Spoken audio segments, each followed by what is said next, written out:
report, as you already know, because I'm sure you've seen it, there is no blue sweep.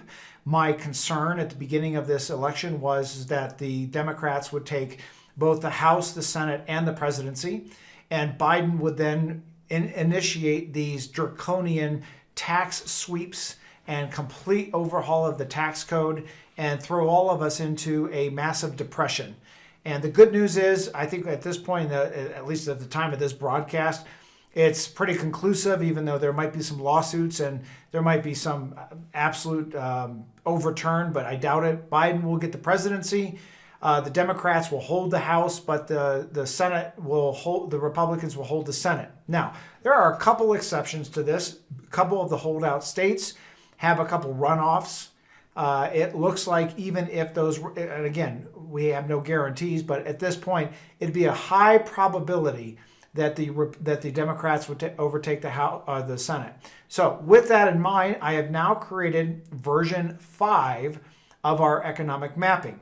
And why this is important is that everything that we do within the financial markets, our financial plans, our retirement plans, our tax plans, it's all predicated upon what the government rules are, right? Because we're always following within that channel or within that lane, if you would. So we're on version 5. Now, I've removed a lot of the anticipated things in phase 2 that we had with the election, making the presumption that Biden has now got the presidency, but there will not be any necessity for evasive maneuvers before the end of the year. All the senators that are on the Republican side, not one has said that they're going to vote for massive tax overhaul. We do know that there will be a stimulus plan that comes into play, but a lot of my earlier projections on a Biden win over a Trump win were in consideration of a blue sweep of the House and the Senate. So let's go back through if this is the first time that you've attended this economic mapping. We know that real estate has had an unprecedented run-up, and that run-up has a lot to do with interest rates being lowered and also a convergence of the lowering of interest rates and the pandemic, which has moved people from a lot of the urban areas into the rural areas.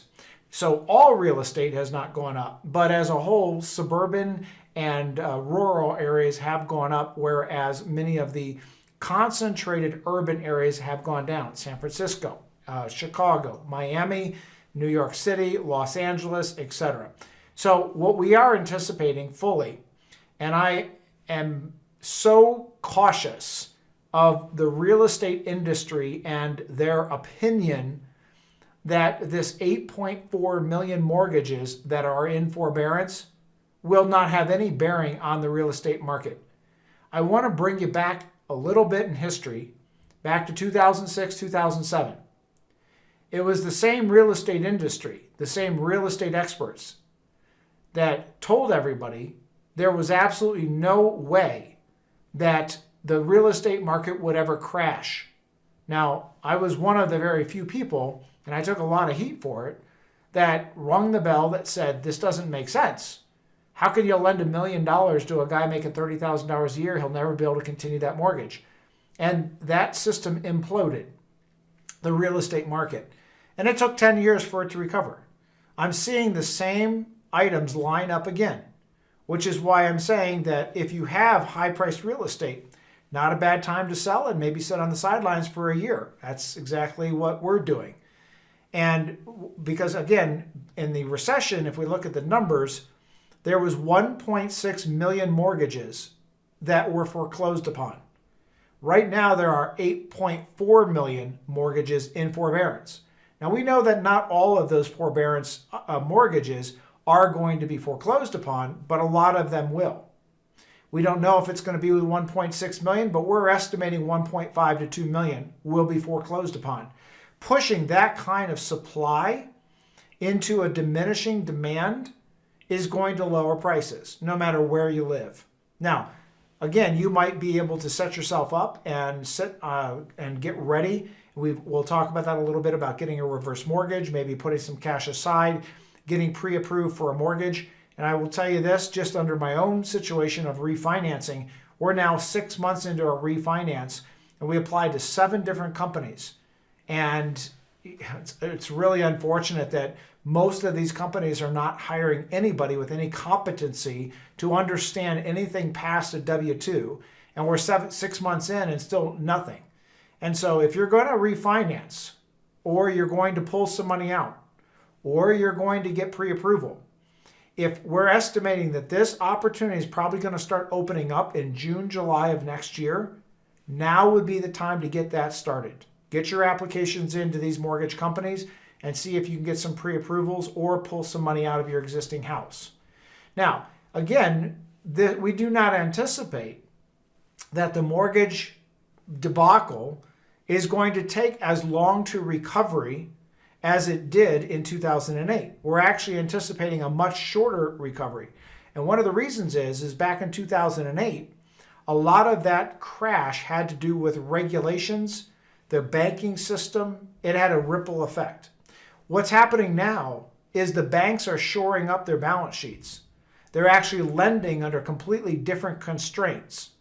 And so we do not anticipate this having as big of a reverberation in the mortgage market or in the financial markets as it did in 2008, but we are making the presumption that the prices of real estate will be at an opportune moment in probably a decade to be able to buy investment property or exchange houses or even a second house used purely as a second house and an investment. Now, when we look at the recovery time in this situation, one of the reasons is predicated purely on unemployment. Now, we're also making the presumption that now that the election is over, that this new set of stimulus will come in at least the next 3 months. If that lines up, we're still anticipating a big downturn in the real estate market, but a quick recovery within about a year. So there's going to be a very short period of time that we believe that's going to be an opportunity to jump in on this real estate. Now, let's talk about employment. Employment is actually getting a little bit better. We're going to talk about this in a minute. We added, I think it's 683,000 new jobs, and the real estate, the unemployment rate is now down under 7%. But again, the real estate market is very closely tied, but in a delayed fashion, because again, the stock market is a day-to-day relative reaction, whereas with the real estate market, it's anywhere between 6 months to a year in a delayed reaction because people don't just foreclose and the banks walk in a day or so and take the house. It takes legal time to get through the court systems, etc. Now that we have a belief that Biden will be the president and that we still control the Senate, we still believe that this year is still going to be a volatile year because it's really going to now be based upon the stimulus package. So we've been getting some calls in and some emails in asking, well, now that the election is over, that red triangle of volatility that you talked about, will it calm itself out? No, I don't believe it will. I believe we're going to see this kind of volatility in the 5 to 8% up-down range, probably till the actual stimulus package is approved. Once it is approved, we can anticipate a large jump. Now, I've readjusted my findings and my algorithms based upon a Biden win. And my original algorithm was that if Biden won, we would see a 20%, again, with a blue wave, a 20% increase before the end of the year, up to 30%, with an immediate pullback before the end of the year because of the impending tax changes. Now that we know that that's not going to happen, then now my algorithms are saying that the increase in the stock market is all going to be based upon the stimulus. However, because that stimulus isn't going to be nearly what Pelosi and Schumer want at the $3 trillion HEROES Act, it'll probably be somewhere close to the $1.6 to $1.8 trillion number. Again, that's still going to create a lot of volatility. And my anticipation target is that it will increase the market by about 20%. But around first quarter of next year, we're going to see at least a 15% pullback about 60 to 90 days after the stimulus package is paid out. Once people start running out of money, and if the economy is not restarted again, we're going to see another pullback. Now, the biggest risk I want to talk about here is, I've seen a lot of things that reporters are saying, at least we're safe for the next 4 years as far as the tax changes not going through. Well, let's keep in mind that Senate has midterms in December or November of 2021. So let me revise what you might be hearing. I don't believe we're safe until the Senate midterms happen. And again, you're going to start to see rumblings because there's insiders that are getting ideas on who's going to win certain districts or certain states with the Senate. If the Democrats are successful in turning the Senate to Democrat, you're going to now have 2 years left that Biden can get these tax laws changed. So let's keep in mind, it's not 4 years. It's really based upon the Senate, which is 2 years. But for our purposes and what I try to help people with is at least we have a little bit of a breathing room for at least until the end of next year or even into the first quarter of 2021 as far as tax planning goes. Let's jump into the stimulus relief. Again, this is still all on the table. But again, I think a lot of it has to do with Pelosi and Schumer not trying to bail out these bankrupt cities. Not that anything has changed at this point, but I think that at least something will get passed. Because again, I think a lot of what was happening before in the stalling of the stimulus package was all political, the ability to blame everything on one party. Now, again, unemployment is looking a little bit better. We have 683,000 new jobs added. Unemployment's under 7%. No change on the vaccine, really. There has not been any kind of numbers change on the number of companies or submissions. Pfizer, Gilead, and Moderna and AstraZeneca are still all in the same position as they were last week. No changes on the Fed, so that's good news. Let's talk about the stock market for a minute. Again, because now we have a split government, we have the House and the presidency controlled by the Democrats and the Senate controlled by the Republicans. There is a good belief that the stimulus will come in, but there's no tax changes that will happen. And that is the best that we could ask for in the market.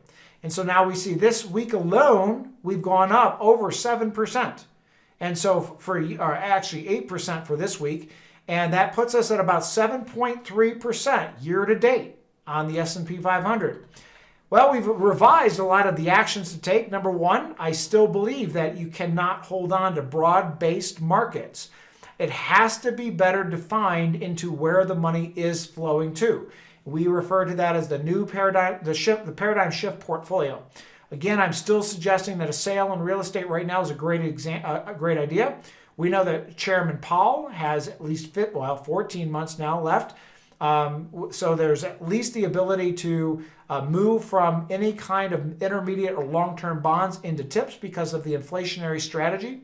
Again, I am a big proponent at these interest rates on reverse mortgages and holding until next summer. Paying back any accelerated RMDs, changing your family trust to accommodate for the Secure Act, and any kind of RMDs or Roth conversions. Now, again, at this point, I don't see anything in the emergency category that you've got to do this right now.